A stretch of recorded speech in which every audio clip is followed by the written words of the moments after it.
మన సంస్కృతి, మన సాంప్రదాయాలు ఎప్పటికీ మనతోనే ఉండాలి. భారతదేశపు మహా గ్రంథాలు, కావ్యాల సంపూర్ణ సంకలి. భారతంలో కర్ణుడు సామాన్యుడు కాదు. తాను ఒక్క ఆయుధం ప్రయోగిస్తే అర్జునుడి రథం 2 అడుగులు వెనక వెళుతుంది. ఏంటిది అని అడుగుతాడు అర్జునుడు. అప్పుడు కృష్ణుడు అర్జునుడితో ఇలా అంటాడు, ఓ ధనంజయ, నీ రథం అగ్నిదేవుడి వరం. కాపాడుతున్నది జెండాపై కపిరాజు, నడుపుతున్నది ముల్లోకాలను నడిపించే నేను. అయినా 2 అడుగులు వెనక్కి తోశాడంటే ఆలోచించు అర్జున, తాను సామాన్య యోధుడు కాదు. తన కళ్ళలో సూర్యుడి తేజస్సు, తన చేతిలో ఓటమి ఎరుగని విజయ ధనస్సు, తన పేరు చరిత్ర మరిచిపోదు. అతడే సూర్యపుత్రుడైన కర్ణ. ఇది కృష్ణుడు తాను నడిపే రథంపై ఉన్న అర్జునుడికి చెప్పే నిజమైన భయం గొలిపించే మాటలు. మరి నిజంగానే కర్ణుడు అంతటి శక్తివంతుడా అంటే నిజమే. ఇకత్ర అశ్వత్థామ, ఇతను పుట్టింది వీరులను తయారు చేసే ద్రోణాచార్యుడికి. కానీ అంతకంటే ఎక్కువగా పుట్టుకతోనే మణితో జన్మిస్తాడు అశ్వత్థామ. మరణం లేని వీరుడు, పాండవుల నాశనం కోరుకున్నవాడు, పాండవులను చంపేందుకు చివరి వరకు పోరాడిన యోధుడు. అప్పటికే తనను చంపేందుకు భీముడు, కృష్ణార్జునులు వస్తుండగా తన దగ్గరున్న బ్రహ్మ శిరోనామక అస్త్రాన్ని వారిపైకి ప్రయోగిస్తాడు. ఇంతటి శక్తి ఎలా వచ్చిందంటే మాత్రం, ఒకటి పుట్టుకతో, రెండవది ద్రోణాచార్యుడు తండ్రి కావటం, తల్లి కృపి కావడం. తల మీద ఉన్న మణి వల్లే అతను చిరంజీవి అయ్యాడు. ప్రపంచంలో ఏ శక్తి అతనిని ఏమీ చేయలేదు. చివరకు కృష్ణుడు కూడా శాపం పెట్టగలడు కానీ చంపలేడు. శక్తిహీనుడిని చేయగలడు కానీ అతను ఏమీ చేయలేడు. ఎందుకంటే మణి అతనికి ఎక్కడా లేని శక్తి ఇచ్చింది. ఎవరైనా తల్లి గర్భంలో నుంచి పుట్టగానే ఏడుస్తారు. కానీ అశ్వత్థామ తన తల్లి కృపి కడుపులో నుంచి బయటకు రాగానే విశ్వం మొత్తం 4 దిక్కులు పెక్కుటిల్లేలా గుర్రంలా బేకరంగా సకలిస్తాడు. అంటే అశ్వత్థామ అనేవాడు పుట్టాడు, సకల శక్తివంతుడు వచ్చాడు, మీరు తెలుసుకోండి. పుట్టకతోనే విశ్వానికి కళ్ళు తెరవకముందే చెప్పిన వ్యక్తి అశ్వత్థామ. అందుకే అతనికి అశ్వత్థామ అని పేరు పెట్టాడు తండ్రి. ఇక తండ్రి అయిన ద్రోణుడి దగ్గర సకల విద్యలు నేర్చుకున్నాడు. పుట్టుకతో వచ్చిన మణిశక్తితో అహంభావిగా మారుతాడు. తండ్రి ఒద్దికగా ఉండాలని చెప్పినా కూడా వినేవాడు కాదు. నువ్వు ప్రపంచంలోనే శక్తివంతుడివని తల్లి కృపి రోజు నూరిపోసేది. ఇక మేనమామ కృపుడు తన మేనల్లుడి శక్తిని అనుక్షణం గుర్తు చేసి అహంభావిలా తయారు చేశాడు. చివరికి కోపిష్ఠులా మారిపోతాడు అశ్వత్థామ. అదే ద్రోణాచార్యుడికి నచ్చేది కాదు. కానీ కొడుకంటే ప్రాణం. శ్రీకృష్ణుడిని కూడా తన అస్త్రాలతో చంపే శక్తి ఉందని నమ్మే వ్యక్తి. నిజంగానే అశ్వత్థామ దగ్గరున్న అస్త్రాల వల్ల శ్రీకృష్ణుడు, అర్జునుడు మసైపోయేవారే. కానీ వాటికి విరుగుడు తెలిసిన దేవుడు శ్రీకృష్ణుడు. అందుకే పాండవులను కాపాడాడు. కురుక్షేత్రంలో మొదట నారాయణాస్త్రం ప్రయోగిస్తాడు అశ్వత్థామ. దానికి విరుగుడు చెబుతాడు శ్రీకృష్ణుడు. ఆ తర్వాత ఆగ్నేయాస్త్రాన్ని ప్రయోగిస్తాడు.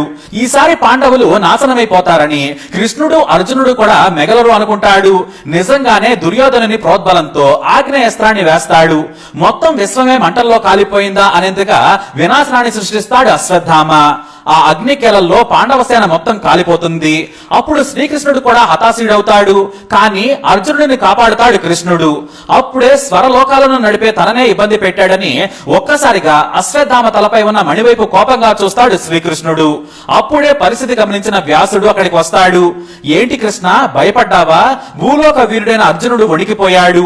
ఈ ముల్లోకాలను నడిపే నువ్వే అశ్వత్థామ శక్తి ఏంటా అనుకుంటున్నావా?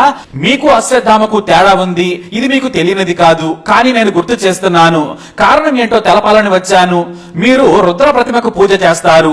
అశ్వత్థామ సహా కౌరవుల్లోని శక్తివంతులు రుద్రలింగానికి పూజ చేస్తారు. లింగం అనేది రూపం లేనిది. అంటే సర్వరూపుణ్ణి కొలుస్తున్నారు. మీరు ప్రతిమను కొలుస్తున్నారు కాబట్టి ఒకటే రూపం. వాళ్ళు రుద్రలింగాన్ని కొలవడం వల్లే అగ్ని కూడా ఏమీ చేయలేదు. ఆగ్నేయాస్త్రాలు అశ్వత్థామకు వచ్చాయి. శివుడి వల్ల ఆ శక్తి వచ్చిందని గుర్తు చేస్తాడు వ్యాసుడు. దీంతో అశ్వత్థామను చంపలేమని మొదటిసారి గుర్తిస్తాడు శ్రీకృష్ణుడు. యుద్ధం చేసి ఆపగలం కానీ అశ్వత్థామను చంపలేమని మొదటిసారి అతని శక్తి గురించి కృష్ణార్జునులకు తెలుస్తుంది. తనకు అవసరమైనప్పుడు, కోపం వచ్చినప్పుడు అశ్వత్థామ వెంటనే రుద్రుడిని ప్రార్థిస్తాడు. కఠోరంగా పిలుస్తాడు. అతని రుద్రచరణాల దాటికి అగ్ని పుడుతుంది. అప్పుడు ఏకంగా తన తండ్రిని చంపిన పాండవులను నేను ఏమీ చేయలేకపోతున్నానని అంటాడు. అప్పుడు ఓ పెద్ద అగ్నిగోళం ఏర్పడుతుంది. ఆ అగ్నికేలలోనే కూర్చొని తపస్సు చేయడంతో ఏకంగా మహాదేవుడే వచ్చి ఖడ్గాన్నిస్తాడు. కాబట్టి అశ్వత్థామ మహాభారతంలో చాలా కీలకమైన వ్యక్తి. తండ్రిని చంపిన దృష్టద్యుమ్నుడిని జుట్టు పట్టుకుని మేకను కోసినట్లు కోసి పగ తీర్చుకున్న కొడుకుగా అశ్వత్థామకు పేరుంది. ఎందుకంటే ద్రోణాచార్యుడికి కొడుకు అశ్వత్థామ అంటే ప్రాణం. అతను చనిపోయాడని ధర్మరాజు అబద్ధమాటంతో కొడుకు లేని ఈ భూమి మీద నేను ఉండను, ఎవరి కోసం ఈ యుద్ధం చెయ్యాలని అస్త్ర సన్యాసం చేసి రథం దిగుతాడు. ఇక ద్రోణాచార్యుడి చేతిలో విల్లు ఉంటే ఎవరు ఏమీ చేయలేరు, ఎందుకంటే అందరికీ విద్య నేర్పింది అతనే. అందుకే అస్త్రాలు లేని సమయం చూసి తన గురువైన ద్రోణుడిని చంపుతాడు దృష్టద్యుమ్నుడు. దీంతో తన తండ్రిని చంపినందుకు పగ తీర్చుకుంటాడు అశ్వత్థామ. ఇక చివరకు తన దగ్గర ఉన్న అస్త్రాన్ని కూడా ప్రయోగించి పాండవులు కృష్ణుడిని కూడా చంపాలనుకుంటాడు. అయితే బ్రహ్మ శిరోనామక అస్త్రం వలన సృష్టి నాశనం అవుతుందని వ్యాసుడు కృష్ణుడు చెబితే ఉత్తర గర్భం మీదకు మళ్లిస్తాడు. ఎందుకంటే పాండవుల చివరి వంశోద్ధారకుడు ఉత్తర గర్భంలోనే ఉంటాడు. అతనిని చంపితే పాండవులు నాశనమైనట్లని చెప్పడంతో ఉత్తర గర్భం మీదకు మళ్లిస్తాడు. ఇక చివరకు శ్రీకృష్ణుడు ఆగ్రహానికి గురవుతాడు. కృష్ణుడు అశ్వత్థామ తల మీద ఉన్న మణిని తీసుకుంటాడు. ఎందుకంటే ఆ మణి ఉన్నంత కాలం ఎవరు అతనిని ఏమీ చేయలేరు, చివరకు తాను కూడా. అందుకే శపించి పంపించేస్తాడు. మొత్తానికి ఇది అశ్వత్థామ కథ. మహాభారతం ఇది మహాభారత కథ.